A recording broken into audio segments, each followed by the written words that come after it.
Boa noite, pessoal. Vamos aqui iniciar, então, a gravação. Onde que nós vamos começar aqui? Desde o início. Então, hoje é dia 27 de... Hoje é dia 27 de março de 2020. Estou fazendo uma atualização de uma apresentação que foi feita originariamente em 26 de setembro de 2018, no encontro no circuito astrológico da CNA, Central Nacional de Astrologia, em São Paulo. Eu chamo hoje de ciclo Saturno-Plutão. Não é o ciclo completo, tá? Eu vou falar mais das conjunções como indicadores de crises mundiais e transformador através do tempo, porque são planetas lentos. Saturno, conhecido desde a antiguidade, um dos mais famosos ciclos que já tivemos agora é de grandes conjunções de Júpiter e Saturno, marcadores também de época. Aconteceu recentemente em Aquário. E Plutão, que é bem lento, né? Então, são da modernidade, são mais super importantes. A gente pode observar através da história.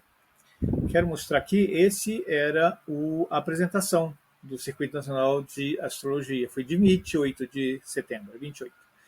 Tá bom?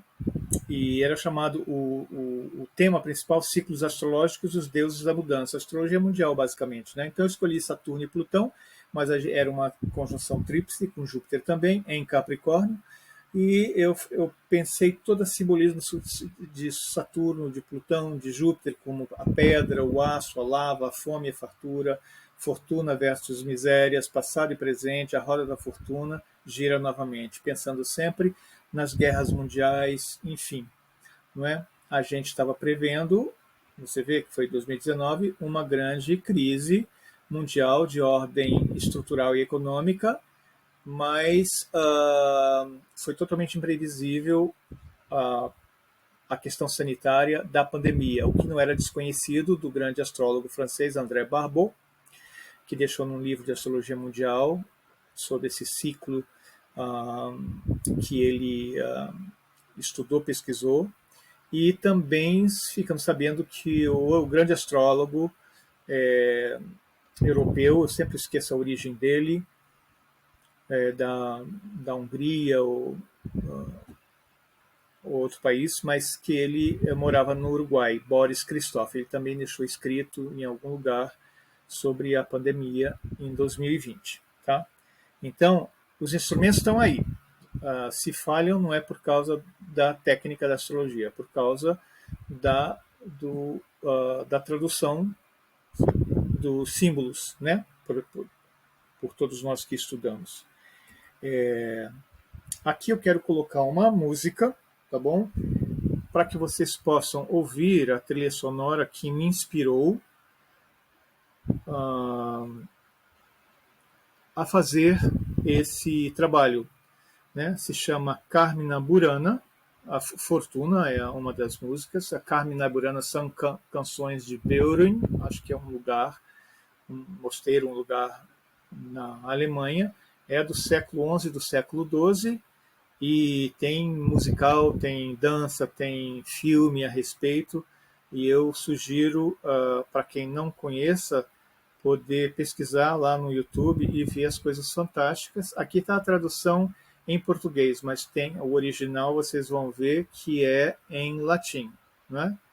Então, o compositor, o que colocou a música foi Carl Orff, que é mais moderno, da década de 30, mas são poemas bastante antigos, de caráter erótico e crítico da sociedade, da igreja, enfim, da hipocrisia, né? Então nós vamos dar uma olhada para ver, eu gostaria que vocês vissem que interessante que é, tá? Só um minutinho. Pode acompanhar a letra, mas pode fechar os olhos também, só para sentir a força e o poder dessa música.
Então, espero que vocês tenham sentido essa força. Aí está, né, toda a cantata com vários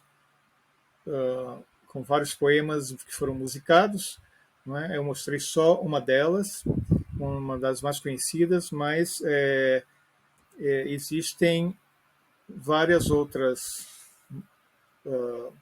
músicas que vale a pena serem.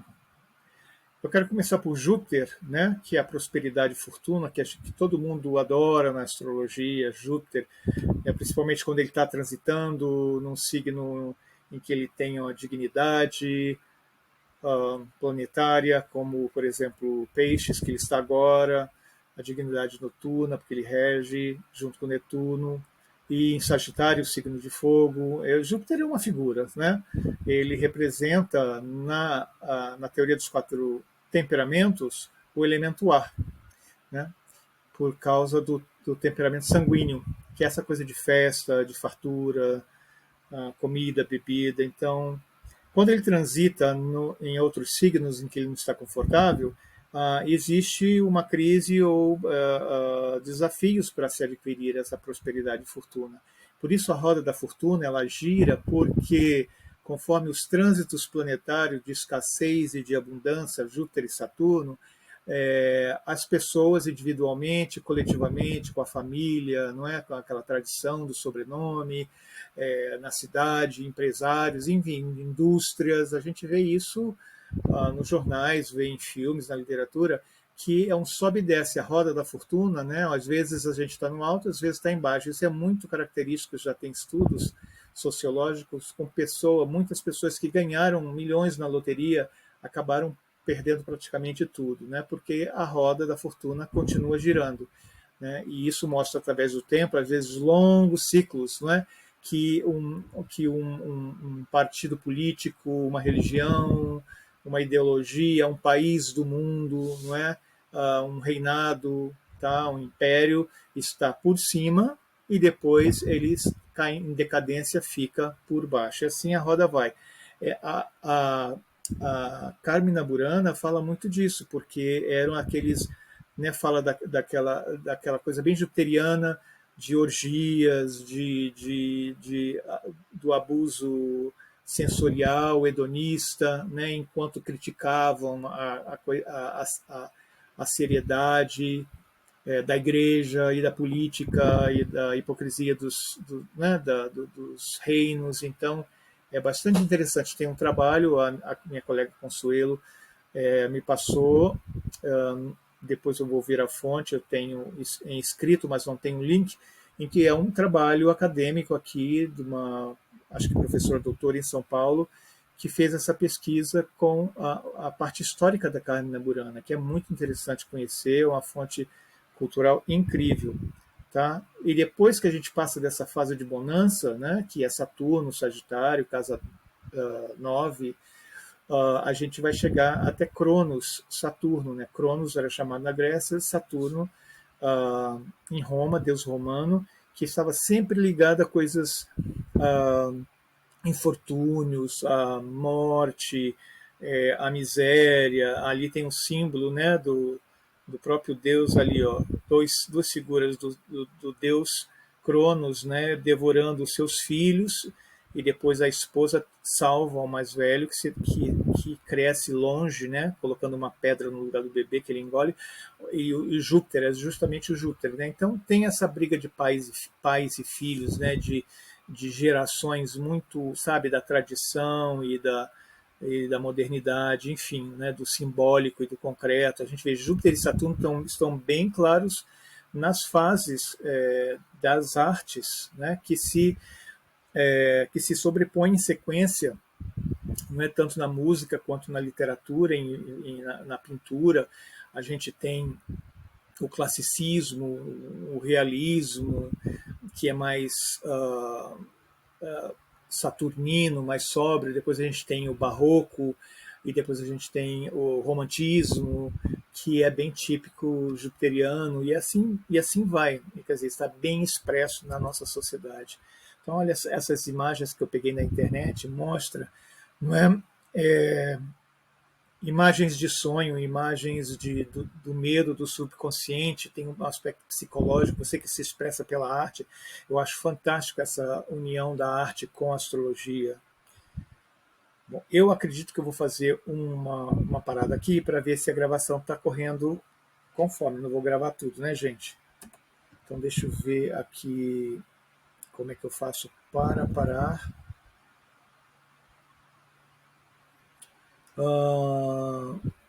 Terminar a apresentação.